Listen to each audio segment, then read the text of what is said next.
outside, please go ahead and get it. Do not report me being trouble. The universe tomorrow.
It's better test the podium mic.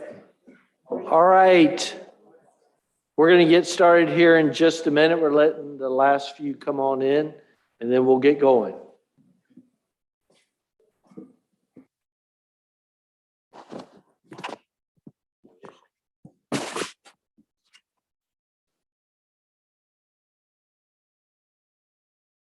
Hello? Hi? All right.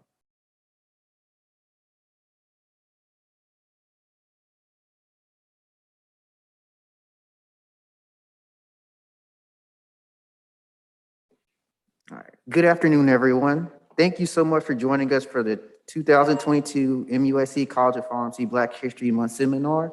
My name is Trey Bost, and I'm a member of the class of 2023, as well as a member of the college's Diversity, Equity, and Inclusion Committee. It's my distinct privilege to introduce Dr. Deyu Odongo, this year's keynote speaker. Dr. Odongo is a graduate of the class of 2013 and is currently serving as a pharmacist in charge at AIDS Healthcare Foundation in Orlando, Florida. He has vast experience in various settings, including clinical and leadership roles. A few of his career highlights include supervising pharmacy build-out and licensure of a proof of concept pharmacy in a niche market, experiencing leading multifunctional teams across different healthcare markets, as well as becoming an HIV credentialed pharmacist by the American Academy of HIV Medicine. Dr. Odongo, thank you for you and your time and your willingness to share a little bit of your journey and expertise with us today.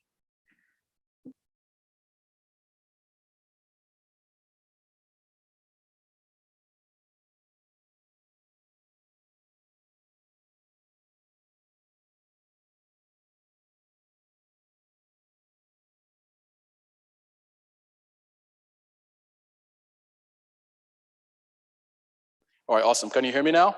Awesome. Thank you, Trey, for that very, very nice introduction. It almost seems surreal that next year will be 10 years from the day I graduated from MUSC.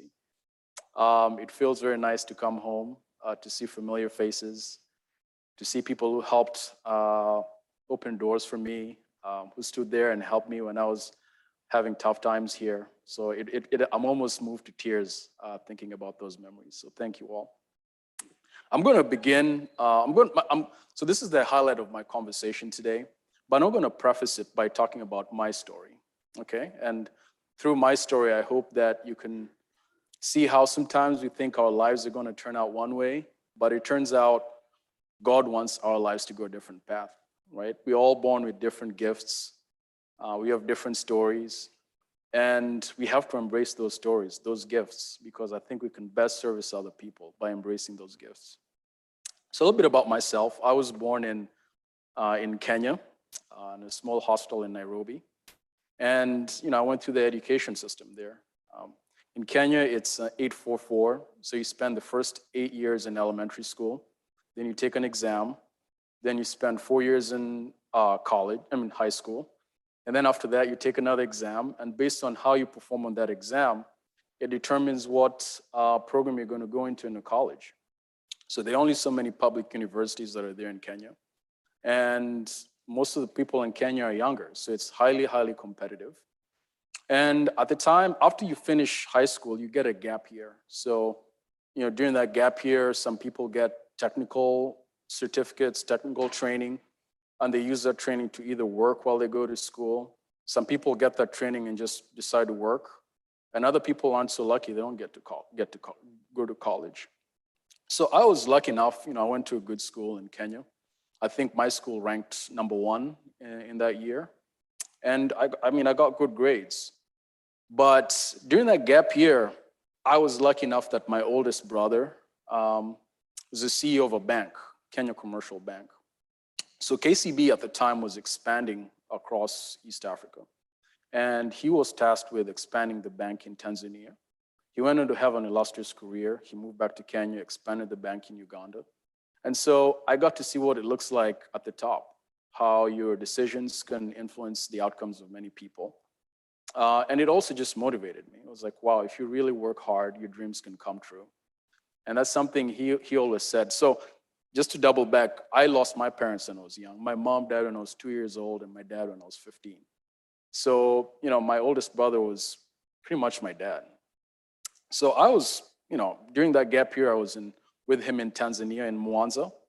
And while living there, I remember walking one day into this pharmacy. It was this little shop. And I walk in, and there's this gentleman. He was well-dressed. He actually had a 3-piece suit sitting in front of the desk there. He's interacting with patients. Patients are asking him for advice. He's talking to them about their meds. He has employees in his background running up and down, getting meds for people. And I was like, wow, this is awesome. You can merge sciences, you can merge healthcare, you can merge business. You get to interact with people. People actually want to listen to what you have to say. I was like, wow, this is awesome. I think this is what I want to do. So I ended up spending time researching pharmacy. And it turns out that a few years before that in the US, the PharmD had been made the entry-level degree. For those of you who went through the BS and then the PharmD, it almost seems like it was a very long time ago. But it wasn't a long time ago because it happened during my lifetime. So I said, wow, I can actually go to the States and train one of the best programs in the world and come out and do what I think I can be successful at. So I was hooked. I already had a brother here in the US, and I talked to him about it. And my family basically helped me move to the US. And so I moved to Atlanta. I remember on the flight from Kenya to the US, I had to connect in the UK. I'd never seen snow in my life. This was in the wintertime. And I thought this was just stuff people talk about. And I kid you not, I had to switch airports from Heathrow to Gatwick. And this was probably like 4 a.m. I walked out of the airport. It was -5 and snowing. And it was almost like a reflex. I just walked right back in. And I said to myself, what did I get myself into? Well, that's what an adventure looks like. So long story short, I ended up in Atlanta. I started going to school there. And after about a year, I couldn't afford to go to school. So I was not working. I mean, I was not in school. I found myself working in a plant. Almost all the employees are Black, right? I was working in this plant that makes, if you're driving in construction zones, you'll see these machines on the side that tell you to slow down, construction ahead. So I was the guy who would sand them down once they'd been welded, pressure wash them, and they'd get painted. And they offered all kinds of overtime. So, from going from not having any income to like, wow, I can work 100 hours of overtime and they don't care. Well, soon I realized that this is a dead-end job, right? And there are people who already been doing that for years. And my love for pharmacy came back. And I said, you know what? Just because I couldn't afford school doesn't mean I should give up. So I ended up relocating to Louisville.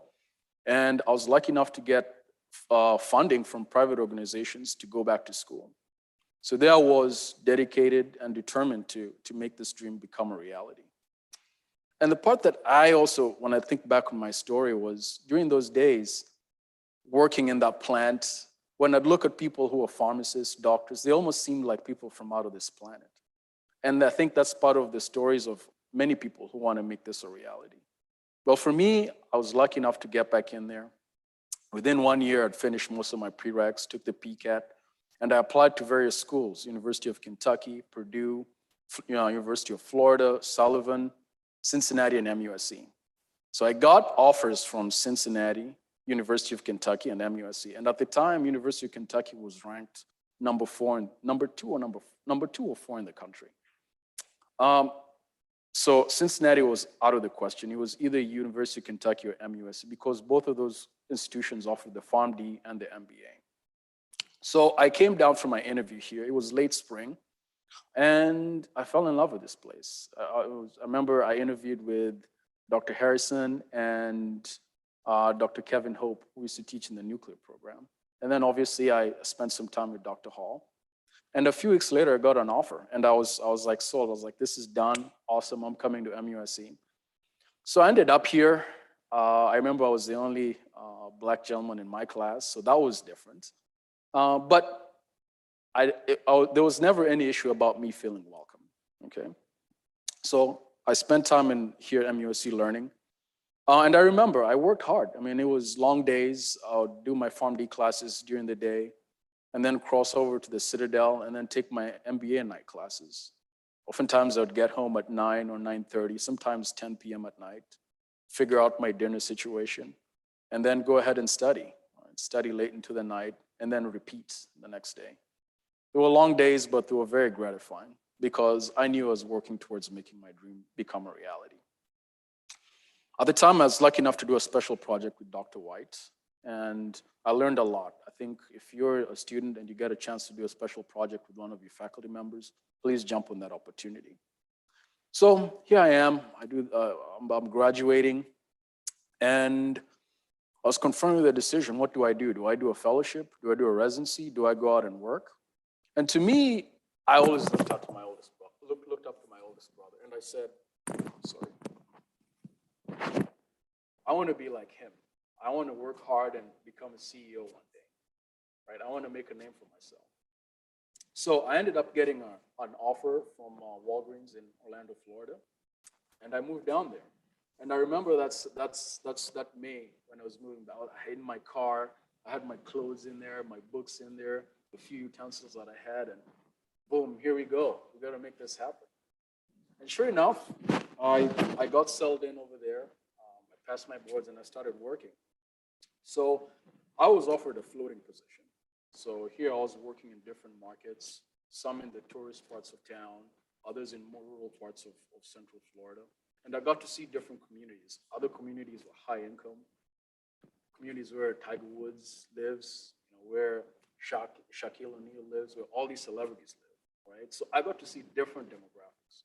But one of the things that I remember stood out to me was, wow, some of my peers in my class got offered better jobs with higher incomes. But here I was with an MBA thinking to myself, well, this kind of seems odd. But I said to myself, I'm not going to let that put me down. I'm going to work hard, and I'm going to prove myself at work.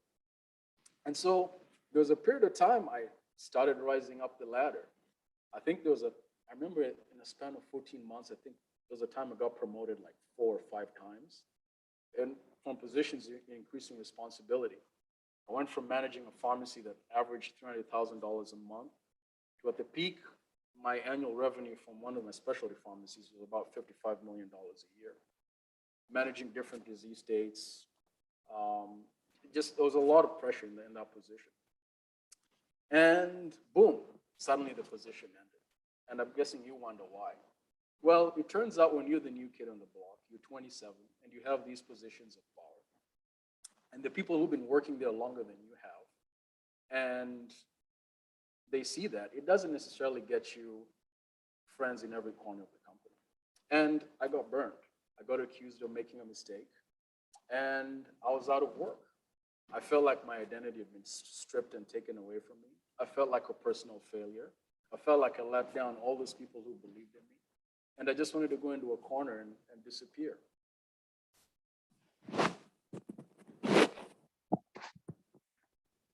Is this better? Yes, okay. So there I was. My career is crashing and burning. What am I going to do? How am I going to figure this out? Well, I had to get back in the work environment. I was lucky enough to get a new position, opening a pharmacy in a retirement community. And this was really cool, right? I had to build a business from the ground up, learning the licensing process, dealing with contractors, getting to know my potential patients, who almost certainly were retirees out in the villages, right? We were testing out technology. They'll be out on the golf course, you'd send their meds with drones. So that was really neat, being able to do that early on. And this was long before even COVID had happened. So this was several years back.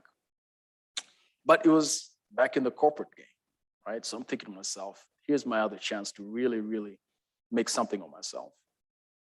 And it just seemed like that's not where I was meant to be. So hold and behold, I ended up landing with AIDS Healthcare Foundation. They were trying to open a new pharmacy. I had experience starting a business from the ground up. I had experience engaging with members of the community. And that's where I am today. So I'm going to preface my story. I've given you a background of my story. But what I want all of you to also understand is that the experience I had, I came to find out, wasn't isolated. I ran into Black neurosurgeons in Orlando who experienced the same kind of racial issues at work. I ran into Black radiologist from Kenya who was terminated from his residency 6 months before he was board eligible. He went to court and won. And a few days later, the judge reversed the ruling of the jury, right? So here I was realizing that maybe there's something going on in the background that maybe I don't fully understand. I thought I understood it, but maybe I don't understand. And now in my role, I'm confronted with my patients, right? Because the issues that I thought affected me affect them even more. So that's what leads me to my talk today. We're going to talk about racism, and how that's affected us in the past, how that affects our patients, and hopefully how we can be more effective in our roles to better serve our community. So I thought I understood this stuff, but I was lucky enough to come across some work from Dr. Nelson at Yale University and other professionals who've been doing a lot of research in this area, and it really, really opened my eyes. So what is race? Ta-Nehisi Coates says, race is the child of racism, not the father. This is a social construction that's been used to assign privilege to members of society based solely on physical characteristics. That's it. There's no scientific basis for it. It's really just a social construct. And I'm going to help you understand that. Let me talk first about human genetic variation.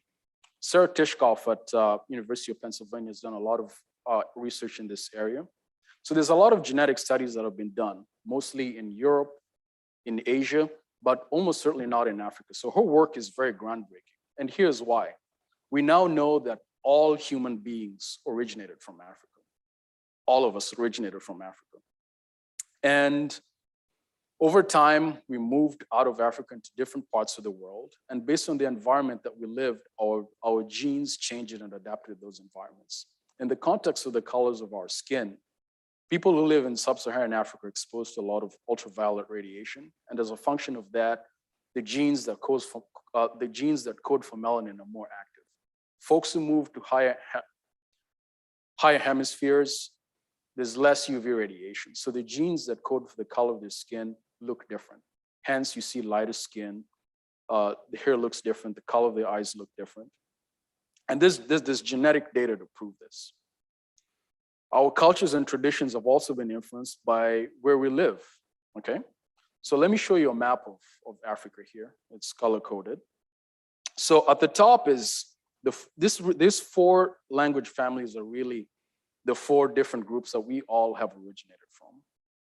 If you look at the top, it's Afro-Asiatic, right? That's people who tend to live in Northern Africa, whose ancestors came from there. Nilo-Saharan, so that's the red part of the map. We tend to be taller and darker skinned. Right? Think of people from Southern Sudan. And then we have the Khoisan, who are in southwest of Africa. That's the green part of the map. And they tend to talk with clicking sounds. And then the largest group is the Niger Kordofanian. That's the orange teal color on the map there. And that's the largest group. Why? Because they figured out how to use tools to farm the land, to get food, to get food that way. And most people of color in the Western Hemisphere, their lineage is Niger Kordofanian. So let me talk about this phylogenetic tree. It's kind of inverted. Think of the trunk and you can see the roots. At the top, the trunk is the single point of origin for all human beings. And this is almost 250,000 years ago. Phase 2 of these changes happen where we get a population divergence. So our genes start looking differently. And then phase 3 is migration out of Africa.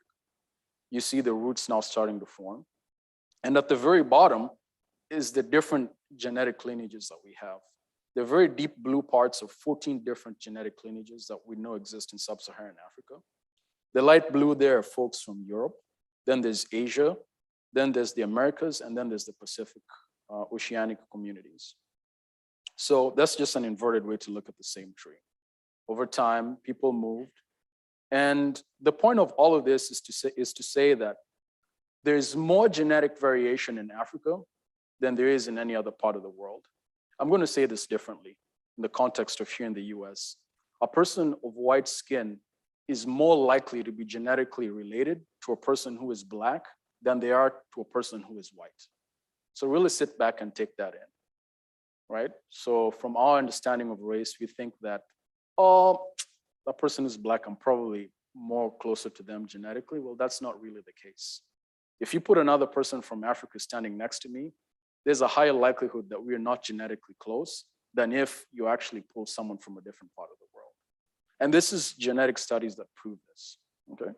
So let's talk a little bit more about this system, right? That most people think they understand.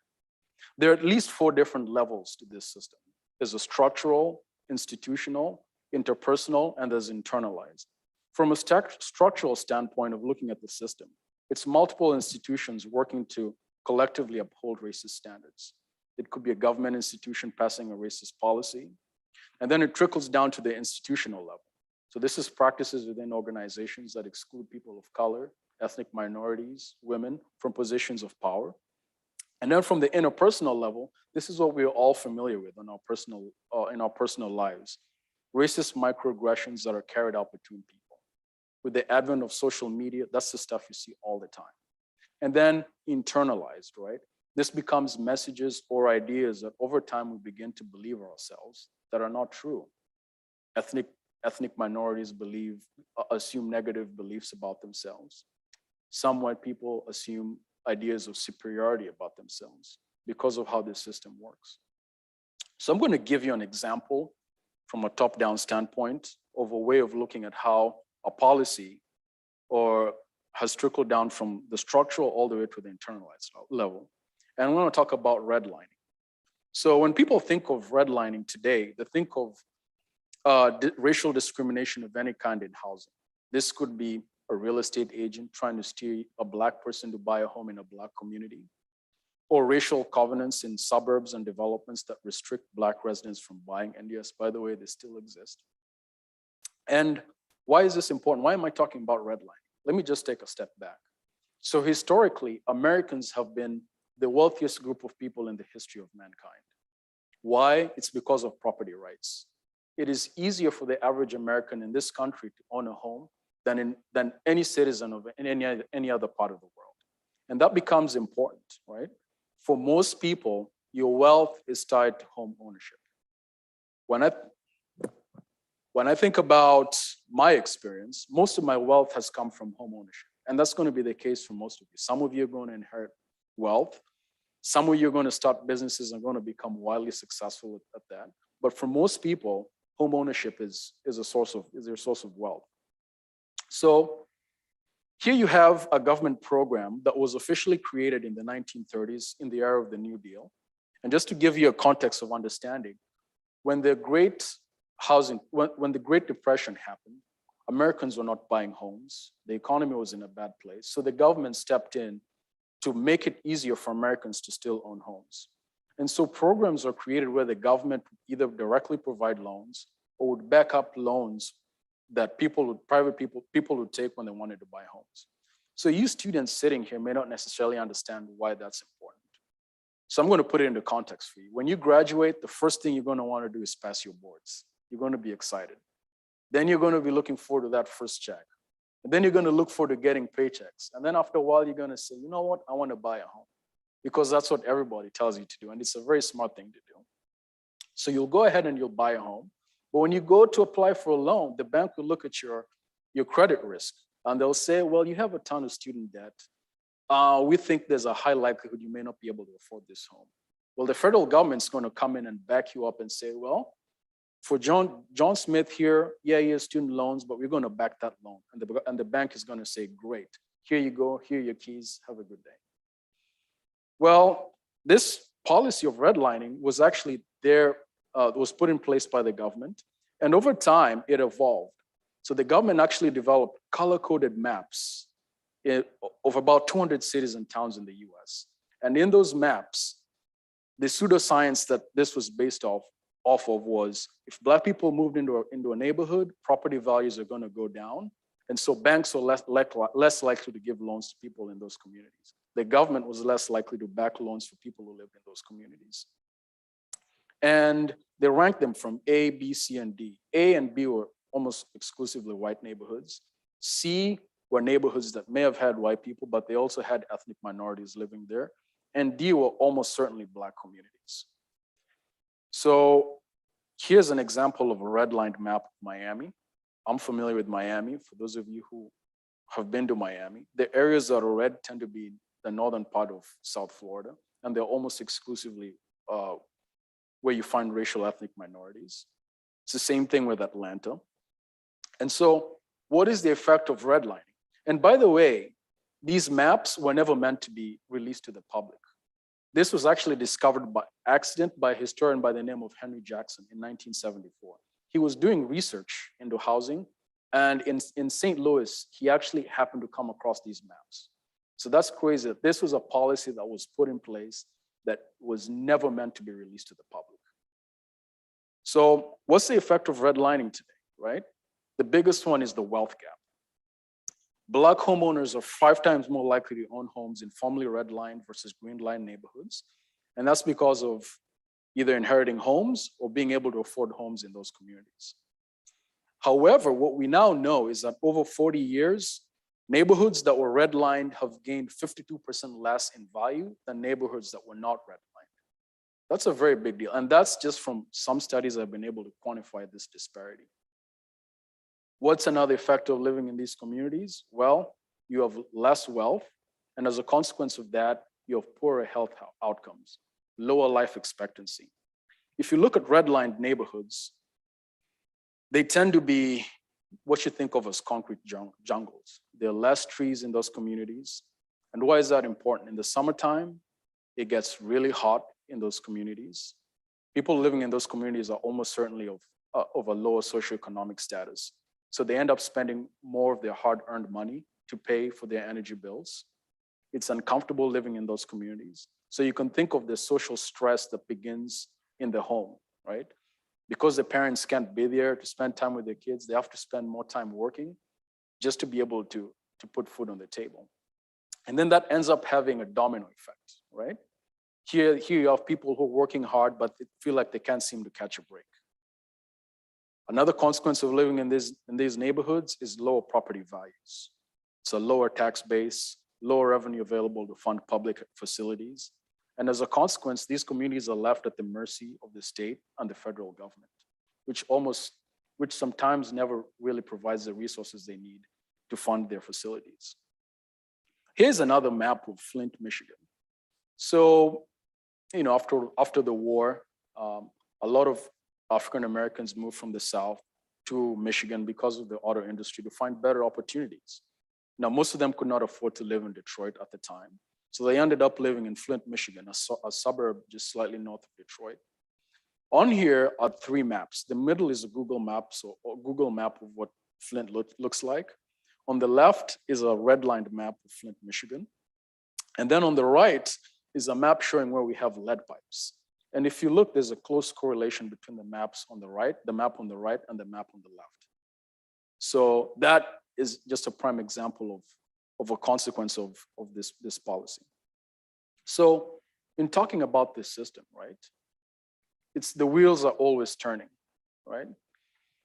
If we say there's no difference in intellect and the things we say about human beings are true, then why are we seeing the differences in outcomes in our communities?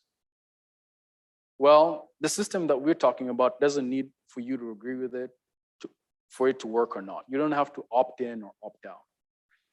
I don't have to be a card-carrying capitalist to say I'm a capitalist. Not that I'm saying it's a bad or a good system. I'm just saying I don't have to give an opinion one way or another for that system to exist.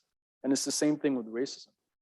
You may say, oh, I'm not racist, but you are participating in this system.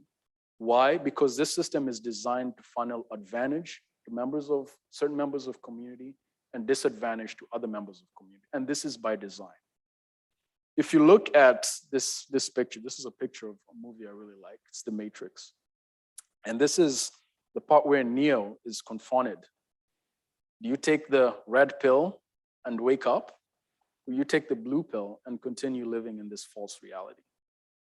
So another consequence of being in this system is that some people are afforded immunity from the consequences of their behavior, while other people receive handedness and apathy from the system. And that I came to find out was a consequence of something I experienced in my professional life. Some of you who are people of color, you're going to experience that in the workplace. I hope it doesn't happen, but the odds are you're all going to make mistakes. If you're a person of color, you're likely to be punished harder than if you're not. It's not always the case, but that's what I now know, and that's what the evidence has shown me to be the reality. Talking about this system, right? Is it a membership? Is there assignment? Well, first of all, you have to be white to benefit from this system. And it turns out that membership to this club, if you will, can be assigned or revoked. So I showed you that phylogenetic tree of human divergence. Middle Eastern people actually come from the same tree as European people of European descent. So they actually have a genetically close, right? But it turns out on September 10th, they enjoyed the benefits of whiteness. On September 12th, that changed. Suddenly, they were viewed as Muslim. Suddenly, they have an accent.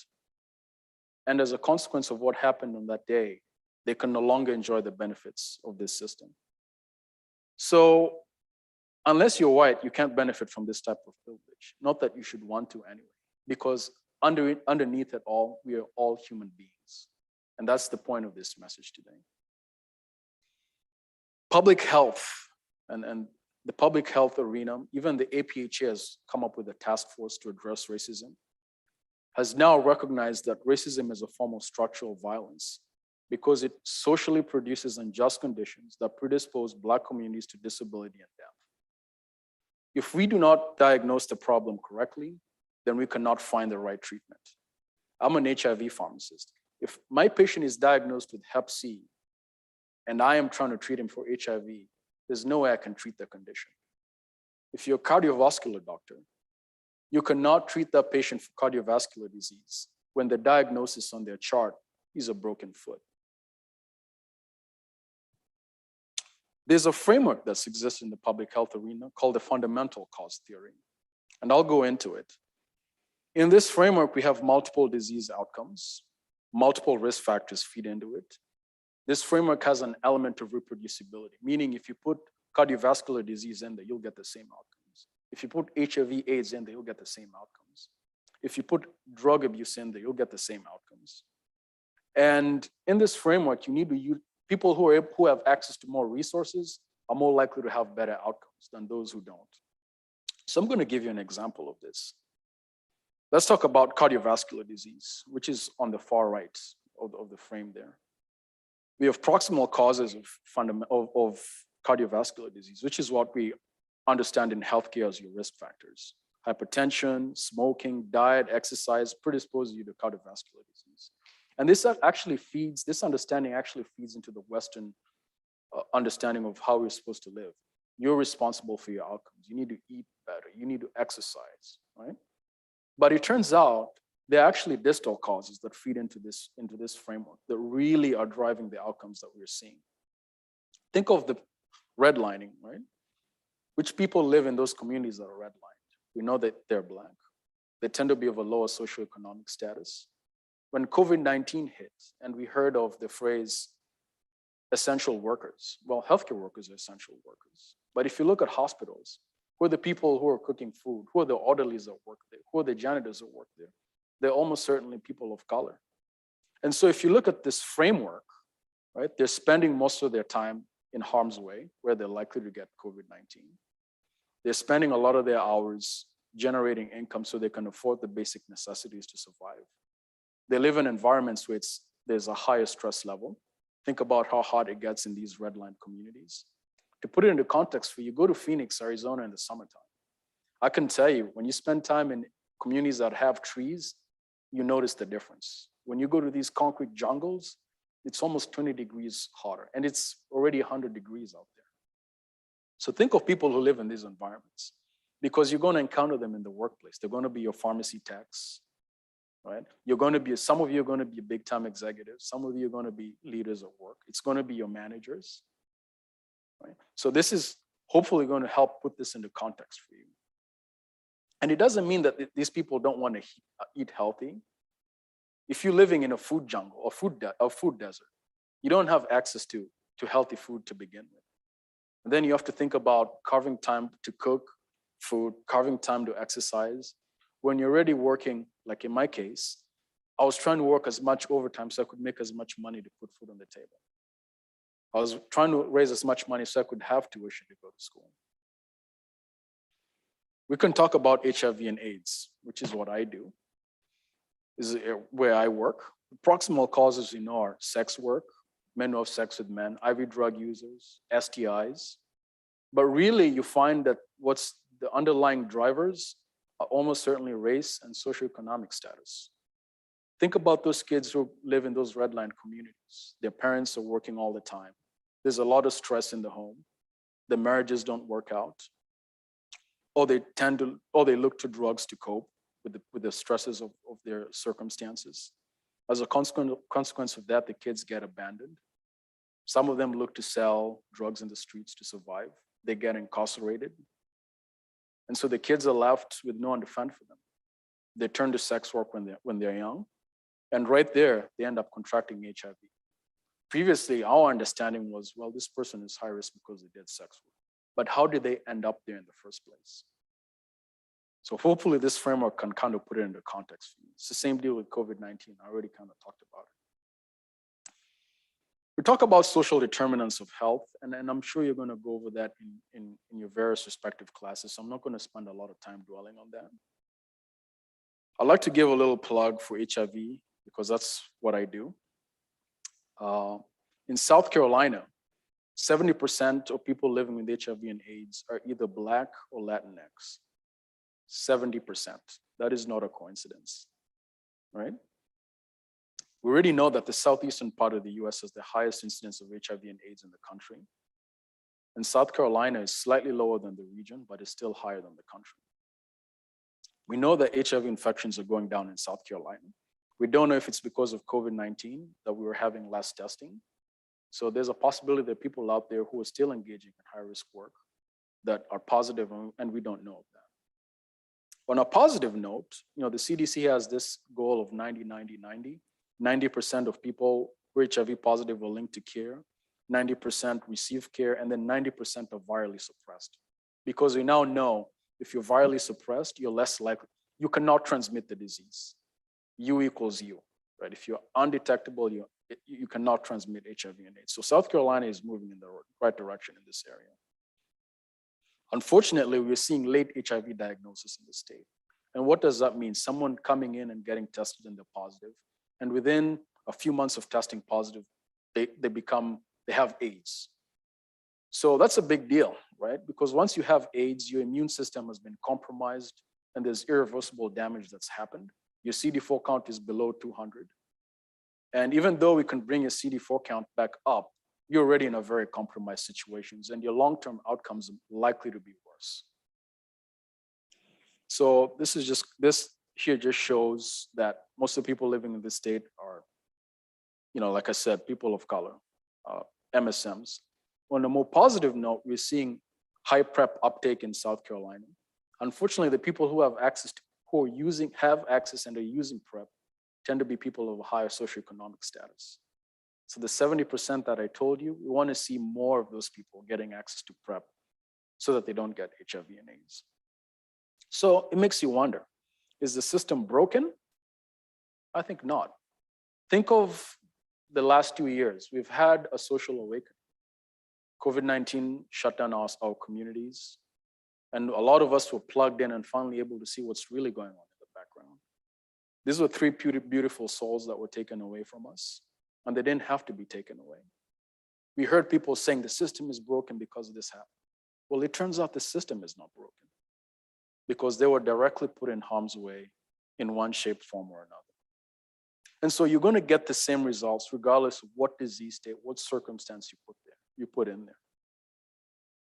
And so that leads me to solutions, right? In my career, from what I have seen and what you're going to see, because you're going to be going to work, and over time, you'll start seeing the same patterns, the same patients struggling to get their diseases under control. Obviously, I'm talking in the context of race, but it's also going to apply to socioeconomic status. How are we going to be able to find solutions to these problems? Well, it turns out the core of these problems are not clinical. They're social problems, and they need social solutions. That's where activism comes in. I believe that most all people in this room are allies in this fight, right? And once we have a better understanding of what our problems are, we can have better solutions. Healthcare historically has intentionally pushed things to the margins, but not anymore. The leadership in our industry, APHA, has actually put a task force to address this, and I'm proud to see that. The legislative process, I do believe that time has come for us to be more involved in this process. Most people think that it stops with your vote, but I can tell you that that is not the case. Because do you really understand how laws are made in this country on a federal and state level? Do you understand which ones really, really impact your daily life? Your daily practice, your patients' daily lives? Do you know where your legislators are getting their bills from? Do you know who gives them the ideas? Do you think your legislator actually sits there and types up the law and then tables it? No, that's not how it works. They're getting them from private groups. And those groups may not necessarily present the right issue of what's going on at ground zero. You are better able to present those ideas because you see exactly what goes on a daily basis. Do you know how many bills were filed in South Carolina last year? Do you know what is being proposed? Do you know your local representatives? Do you know which committees they sit on? Do you know what's being passed that's affecting your line, that's potentially going to affect your line of work? So obviously, these are our federal representatives. We have Senator Tim Scott and Nancy Mace, who represents this area, District 1. But from a state legislative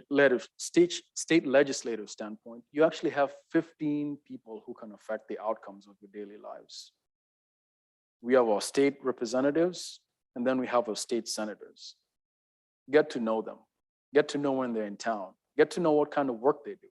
I can tell you, your legislator, this is a part-time job. So they already have full-time jobs in their personal lives. Last year in South Carolina, 3,000 bills were introduced in the House and the Senate. Think about it, 3,000. So you have someone who's working on a part-time basis, expected to keep up with 3,000 bills. It's impossible. Some of them have more aides than others, which is good. But realistically, they're not going to be able to know all the nuances of these 3,000 bills. You're going to know some of the nuances. And so that's where you getting involved in this process really, really matters.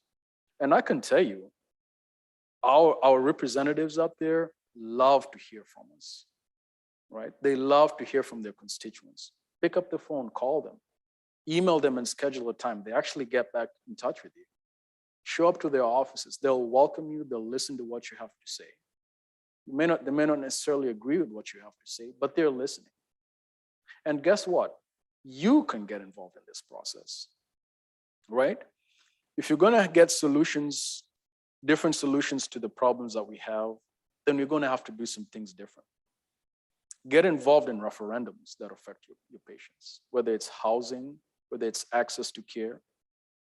And ultimately, I believe running for office. We want to see more pharmacists out there. I want to come back here in 10 years' time, and I want to say Senator Trey, who introduced me, is in the House. This is a picture of the late Senator John McCain, standing up for what he believed was right. Some people agree with him, some people don't. But he stood up in this moment for what he believed was right. By the way, this was probably like midnight or 1 a.m. He got up there with stage 4 brain cancer and gave the infamous thumbs down. And I can tell you a consequence of that action, I saw it in COVID-19 when the pandemic hit. I had patients who work, as you all know, Orlando is a tourist city, who work in Disney, Universal. They were furloughed or they were out of work. And some of them have been there for 20, 30 years. Living with HIV would call me on the phone, terrified. Some of them got diagnosed in the 80s when HIV was basically a death sentence. And those memories came back. And they would say, I don't know what to do. Me and my partner, we're together. He or she has insurance, but I don't have insurance. If you look at our combined income, I'm not quote unquote poor enough to get Medicaid. So what do I do? Well, it turns out as a consequence of what the late senator did, these people had options in the marketplace, right? It's because somebody stood up for what he thought was right. So this slide here shows some work from the APHA about self-reflection. What zone of anti-racism are you in? This is a process of 3 or 4 stage process of becoming anti-racist. Most people exist in the fear zone. They deny that racism is a problem. They avoid hard questions. They strive to be comfortable, and they seek out people who have the same beliefs as they do. Hopefully today I have broken that ice, and I have encouraged you to get to the learning zone, where you recognize that this is a problem, and start looking at solutions, asking questions that are not comfortable, seeking to get educated. I thought I understood what this is. Well, it turns out I did not. I had personal experience with it. But as a result of understanding this, I believe that I'm in a better place to serve my patients, to work with my coworkers, to be a better member of society. Getting out of the learning zone, you get into the growth zone. Understanding that, wow, there are ways you may have benefited from this system and other people have not benefited from this system. Understanding which mistakes you made in the past and how you can avoid making those mistakes. Understanding why it's important to surround yourself with people who think differently than you do. In conclusion, I'm going to leave you with this, a Chinese proverb that says, the best time to plant a tree was 20 years ago. The second best time is now. So thank you all for your time.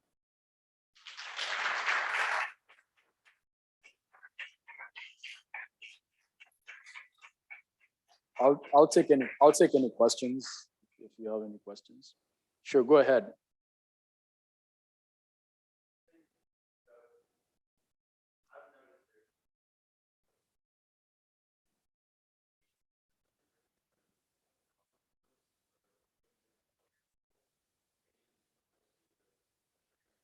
Yeah.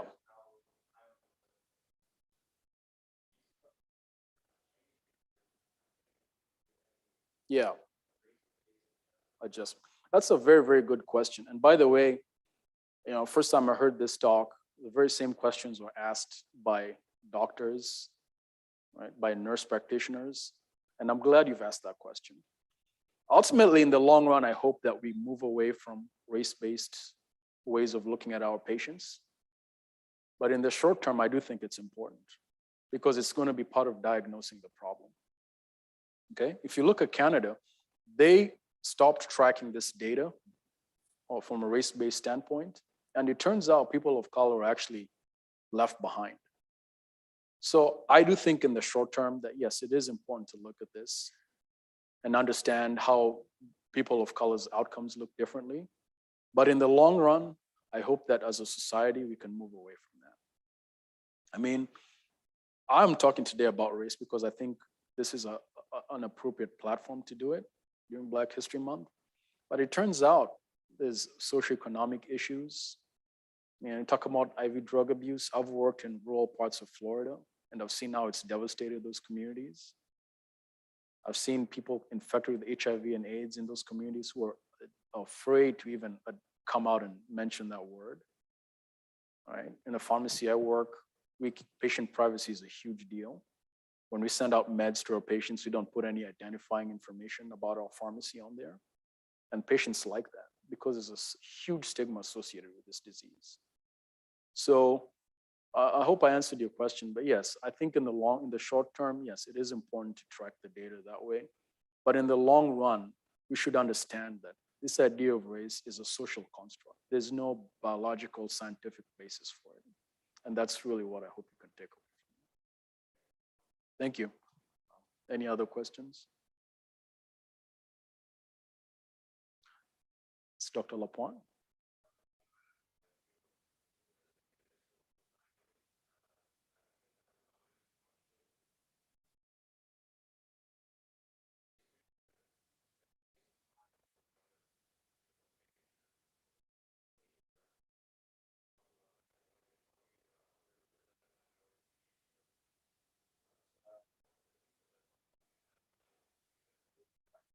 That's a very, very good question. And I'll repeat the question.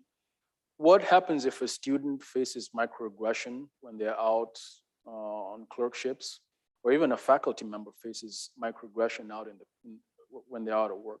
Well, my answer to that is it depends on what the microaggression is. First of all, we have a legal framework that we can address depending on the severity of the issue. My hope is that we can create an environment where we can educate people. If you're in a situation where you feel that you've been singled out because of the color of your skin, because of your ethnicity, or because of your religion, maybe take a step back and ask yourself, what is that other person's frame of reference? Try and talk to them, right? Because at the end of the day, under our skin, we're all human beings. Help that person and say, hey, Dr. So-and-so, during my rotation when this happened, this is how that affected me. And help them understand. Remember the 4 zones I was talking about? Hopefully by sharing this information with you and you get out there and share with other people, they can move from the level of comfort that they're in to the learning zone and ultimately to the growth zone. So that would be my comment is, first of all, sit down and have a conversation with that person. And really remember, underneath it all, we are all human beings. Now, obviously it depends, right? Circumstances I faced, I had to take my fight to a different arena. Even though I lost, I'm very proud of myself for standing up for what I believed in. I've seen other people who stood up for what they believed in and they've won and others have lost. And my hope is that we don't have to go that route. It's an option. My hope is that we can all have an honest conversation and feel comfortable talking, right? Because the point here is if you're white, it's not for you to suddenly feel guilty or uncomfortable. is to understand that, wow, I now see how maybe I have had a better situation than my neighbor, than my coworker who looks different than me. When something like what we saw happen with the murders on TV, George Floyd, Ahmaud Arbery, you can appreciate why it hurts a person of color that much more. Driving in today, I drove by the church where we had that massacre happen a few years ago, and I was moved to tears, right? So that is what I think might be potential solutions to those situations.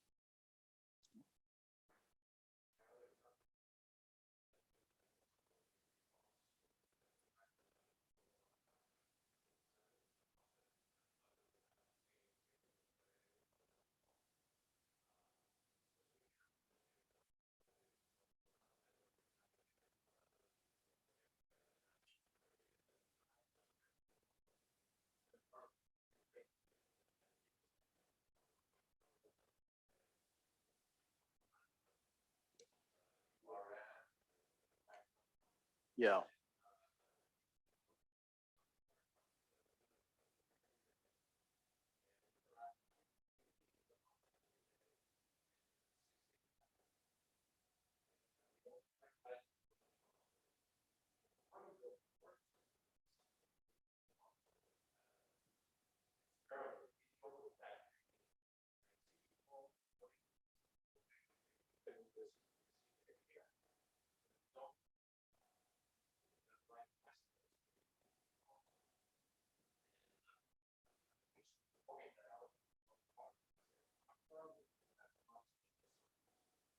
Yeah.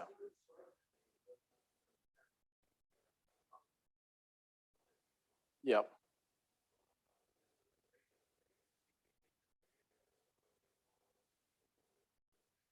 Absolutely. Absolutely. Absolutely. That's awesome. Thank you.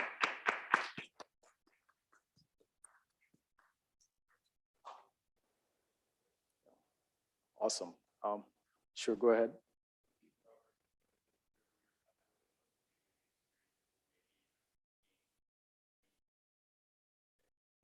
I'm sorry, could you repeat the question again?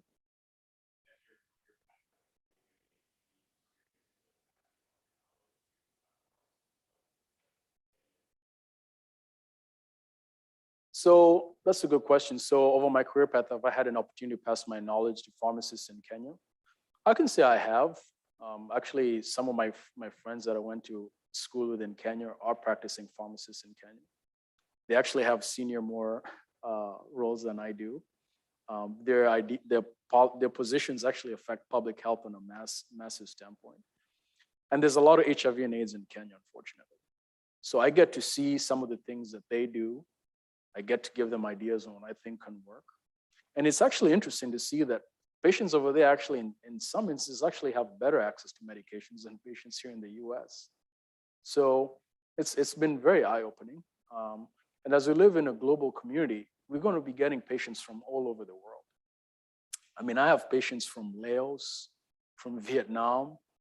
I have patients from Australia, patients from Thailand. I'll have people flying into Orlando and looking for post-exposure prophylaxis. They find my pharmacy online, they call me, right? So more and more we're living in an increasingly global community. And for you guys, it's exciting. Fully appreciate that what you have, the education you're working hard for, is yours to do a lot of good with. Just, if you've heard my story, embrace your gifts, right? I thought I was going to be Mr. CEO, corporate executive, but I'm a lot happier where I am because I get to serve people more. I derive a lot of satisfaction from the work I do. And I get to embrace my gifts. So,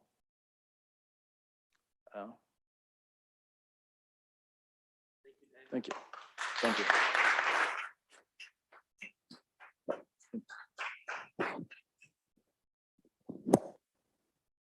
So we'll want to thank everybody for hanging in there. I know a lot of you thank you so much for joining us. Have a